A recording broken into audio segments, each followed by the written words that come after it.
누가복음 11장은 기도를 가르쳐 달라는 제자들에게 너희는 이렇게 기도하라 하시면서 그 시작을 아버지여 하고 부릅니다. 그리고 두 번째는 오늘 말씀에 나오는 것처럼 친구여 하고 부르면서 기도를 가르쳐 주십니다.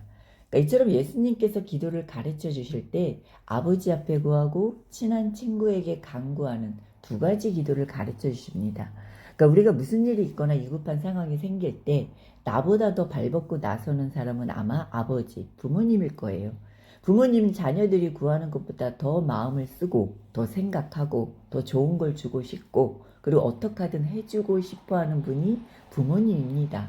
그리고 친구는 부모님한테도 얘기할 수 없는 속에 있는 모든 걸 다 얘기할 수 있고 부모님은 이해하지 못하는 것도 이해하고 공감해주는 사람이 친구일 거예요. 이처럼 부모와 친한 친구는 어떤 문제든 속에 있는 어떤 말이든 내가 어떤 부끄러운 것들이 있든 체면, 자존심, 내 조건 이런저런 거 전혀 따지지 않고 그냥 도와주세요. 도와줘. 이렇게 말할 수 있는 너무 힘이 되는 든든한 존재입니다. 근데 예수님께서 기도를 가르쳐 주실 때 이 아버지와 친한 친구에게 구하는 것을 비유 삼아 기도를 가르쳐 주시는 건 내 기도를 들으신 하나님은 나에게 이런 존재라는 거예요. 이렇게 아버지처럼 친한 친구와 같은 그런 관계에 있다는 거예요.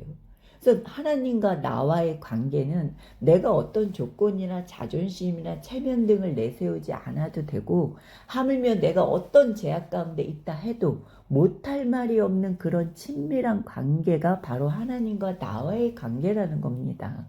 그래서 이런 관계 안에서 아버지 앞에 달려가든 친한 친구에게 고백하듯 이렇게 도와주세요 이렇게 나가는 것이 기도라는 겁니다.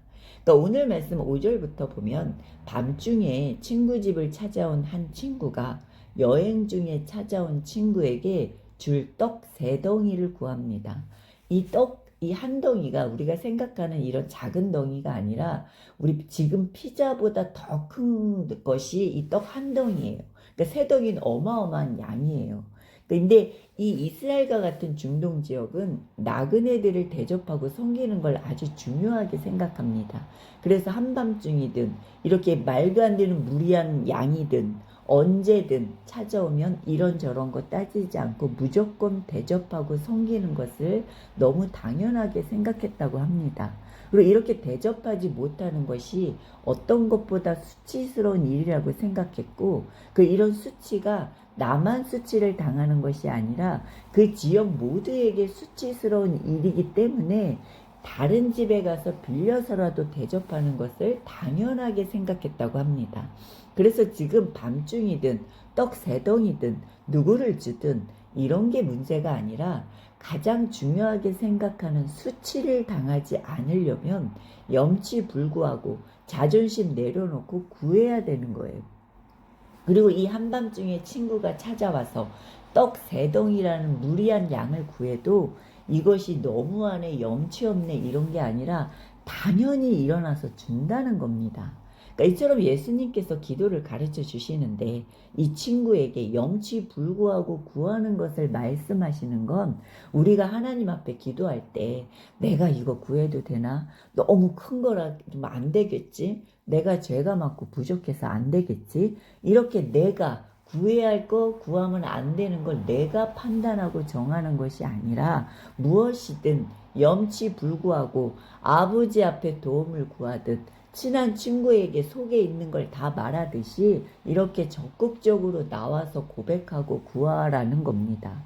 지금 이렇게 뻔뻔하고 염치 없어도 자녀이기 때문에 아버지 앞에 구할 수 있고 친한 친구니까 말할 수 있고 그리고 모든 걸 다 받아줄 수 있는 사랑하는 사람이니까 기댈 수 있는 것처럼 이렇게 염치불구하고 구할 수 있는 건 내가 하나님의 자녀이기 때문에 하나님의 자녀만이 할 수 있다는 겁니다. 하나님과 하나님의 자녀들은 그런 관계라는 겁니다. 이것이 바로 기도라는 겁니다. 그리고 이 당시 사람들이 다른 사람의 필요를 위해서 염치불구하고 적극적으로 구하고 그리고 이렇게 구하지 않는 것을 어느 것보다 수치스러운 일로 여겼던 것처럼 기도는 다른 사람을 위해 더 마음을 다해서 기도하고 중보하는 것이 있어야 되고, 그리고 삶에서도 다른 사람을 돌보지 못하고 오히려 내 것만 생각하는 것이 어느 것보다도 부끄럽고 수치스러운 거라는 겁니다. 그래서 예수님께서 말씀하신 기도는 말로만 하는 것이 아니라 삶으로 반드시 연결이 돼야 된다는 겁니다. 그러니까 지금 이 당시에 종교인들은 보이는 것에 많이 치중하고, 그리고 내가 뭘 했네, 몇 시간 기도했네, 금식을 했네, 뭐 구제했네, 이렇게 내가 뭔가를 했기 때문에 하나님이 주신 응답과 축복을 받을 자격이 있다고 생각하는 경향이 많았어요. 그래서 가진 거 없고 못 배우고 제대로 할 수 없는 사람은 자신들은 구할 자격이 없고 하나님의 은혜를 받을 수 없다는 생각을 가지고 있었다는 겁니다. 그래서 지금 예수님께서 기도는 내가 뭔가를 했으니까 거기에 따른 어떤 보상이나 응답을 받는, 정말 안 하면 혼날 것 같은 그런 상사와 하인의 관계처럼 하는 게 아니라 아버지와 자녀같이 친한 친구처럼 뗄래야 뗄 수 없는 사랑하는 관계 안에서 내 모든 걸 드러내고 고백하고 도움을 구하는 것이 기도라는 겁니다. 그러니까 이런 관계 안에서 다른 사람을 위한 간구가 내 간구보다 더 큰 효력이 있다는 겁니다. 그러니 오늘 말씀 9절에 나온 것처럼 내가 또 너희에게 이르노니 구하라 그러면 너희에게 주실 것이요, 찾으라 그러면 찾아낼 것이요, 문을 두드리라 그러면 너희에게 열릴 것이니 구하는 이마다 받을 것이요, 찾는 이는 찾아낼 것이요, 두드리는 이에게는 열릴 것이니라. 이렇게 모든 거 다 내려놓고 하나님 앞에 구하고 찾고 두드리길 바랍니다. 근데 우리가 때로는 피곤해서 안 되고 시간이 없어서 안 되고 뭐 기도한다고 다 해결되겠어. 또 내가 너무 힘들으니까 기도도 하기 싫고, 이처럼 기도하지 않는 이유가 너무나도 많습니다.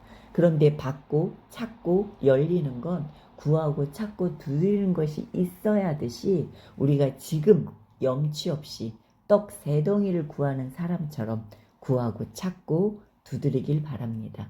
우리가 무엇이든지 하나님 앞에 구하고 찾고 두드리는 대로 말씀하신 대로 반드시 찾고 받고 열리는 응답이 있는 우리 모두가 되기를 주님의 이름으로 축원합니다.